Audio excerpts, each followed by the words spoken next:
अभी कांग्रेस की तरफ से उम्मीदवारों के नाम का ऐलान नहीं किया गया। कांग्रेस की पहली लिस्ट का अभी भी इंतजार बाकी है और इस बीच बड़ी खबर ये आ रही है, आज कांग्रेस उम्मीदवारों के नाम की पहली लिस्ट जारी कर सकती है। हरियाणा पर कांग्रेस सब कमेटी की बैठक इस समय चल रही है। ये बड़ी जानकारी हरियाणा को लेकर कांग्रेस पार्टी की तरफ से उम्मीदवारों के नाम की पहली लिस्ट आज आ सकती है। हरियाणा पर कांग्रेस सब कमेटी की बैठक जारी है। सहयोगी हमारे जैनेंद्र इस समय हमारे साथ मौजूद है। जरा जानते हैं जैनेंद्र से वो पहली लिस्ट जिसका इंतजार किया जा रहा है कांग्रेस के उम्मीदवारों के नाम वाली, कितने नामों का ऐलान किया जा सकता है जिसको लेकर कमोबेश बात बन चुकी है, सहमति बन चुकी है पार्टी के भीतर। क्या बता रहे हैं सूत्र जैनेंद्र? जी रोमाना, कांग्रेस की केंद्रीय चुनाव समिति की 2 बैठकें हुई हरियाणा को लेकर के 90 में से 51 सीटों पर उम्मीदवार तय हो चुके हैं और अब इंतजार पार्टी की पहली लिस्ट का है। माना जा रहा है कि आज शाम तक कांग्रेस अपनी पहली लिस्ट जारी कर सकती है। हालांकि अब से कुछ देर पहले हरियाणा कांग्रेस के प्रभारी दीपक बावरिया का बयान ये था कि 1-2 दिनों में कांग्रेस लिस्ट जारी करेगी, यानी अभी भी कांग्रेस आधिकारिक तौर पर अपने पत्ते नहीं खोल रही है कि क्या लिस्ट आज ही जारी होगी या आज भी इंतजार करना पड़ सकता है, कल तक जारी होगी। दीपक बावरिया ने बयान दिया है कि 1 से 2 दिन लगेंगे, लेकिन जो पहले से फीडबैक है उसके आधार पर ये हम कह सकते हैं कि आज शाम तक कांग्रेस अपनी पहली लिस्ट जारी कर सकती है। और चूंकि 50-51 नामों पर मुहर लग चुकी है तो पहली लिस्ट में स्वाभाविक तौर पर तकरीबन आधी सीटें यानी 45 के आसपास नामों का ऐलान किया जा सकता है। हालांकि चूंकि 12 तारीख है नॉमिनेशन की आखिरी तारीख, तो अभी समय है कांग्रेस का पहले फोकस जो बची हुई पेंडिंग 39 सीटें हैं उन पर पेच सुलझाने का है।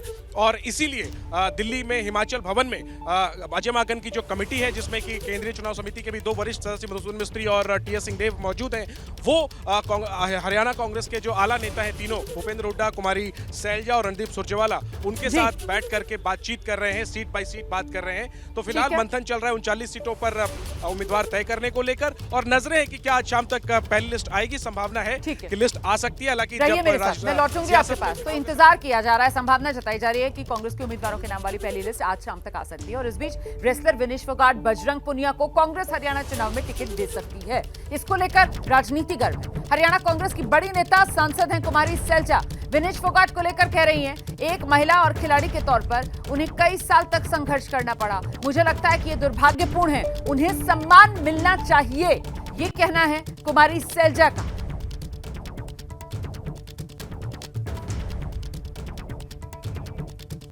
ये तस्वीर भी आपने देखी थी कल, जिसमें विनेश फोगाट और बजरंग पुनिया दोनों राहुल गांधी से मुलाकात करते हुए नजर आ रहे थे। और इस तस्वीर के बाद ही कमोबेश ये तय हो गया था कि दोनों को ही, बजरंग पुनिया को भी और विनेश फोगाट को भी, कांग्रेस हरियाणा विधानसभा चुनाव के मैदान में उतारने वाली। और अब कुमारी सैलजा का ये बयान।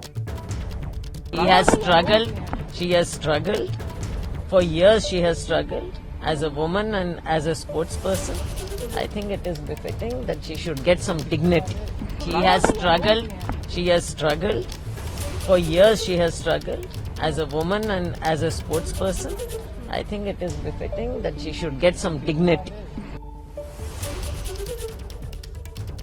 कुमारी सैलजा को आप सुन रहे थे, जिनकी तरफ से कहा जा रहा है कि विनेश फोगाट उन्होंने बहुत संघर्ष किया, उन्हें सम्मान मिलना चाहिए। दरअसल कांग्रेस की ओर से कुश्ती के खिलाड़ियों की उम्मीदवारी को लेकर हरियाणा के पूर्व मुख्यमंत्री, केंद्र सरकार में मंत्री मनोहर लाल खट्टर ने हमला बोला था। उसी को लेकर कुमारी सैलजा ने यह जवाब दिया है। खट्टर ने कहा था, अब यह साफ हो रहा है खिलाड़ी राजनीति के चक्र में फंसे थे, वो आंदोलन राजनीति से प्रेरित था। सुनिए। मिला के एक राजनीतिक चक्र में मैं समझता हूँ हमारे वो साथी खिलाड़ी हैं उसमें फंसे थे, उस समय फंसे थे। आज उसका पटाक्षेप हो रहा है कि वही लोग आज मिलकर के कांग्रेस के नेताओं के साथ टिकट की गुहार कर रहे हैं। इसका मतलब ये है कि वो जो सारा विषय था वो राजनीति से ओतप्रोत था। उस समय तो एकदम इसको शायद इतनी साफगोई से कोई नहीं कह सकता था, लेकिन आज तो साफगोई हो गई कि वही लोग आज कांग्रेस की टिकट के लिए उनके पास जा रहे हैं और वो भी कह रहे हैं चुनाव लड़ाएंगे। इसका मतलब वो सारा जो राजनीति से प्रेरित वो एक विषय मुझे लगता है। तो खिलाड़ियों का आंदोलन राजनीति से प्रेरित था, खिलाड़ी राजनीति के चक्र में फंसे हुए थे, ये आरोप लगा दिए मनोहर लाल खट्टर ने। जिसके बाद कुमारी सैलजा का बयान आपने सुना, जहां वो कह रही हैं कि संघर्ष बहुत किया है खिलाड़ियों ने, उनका सम्मान होना चाहिए।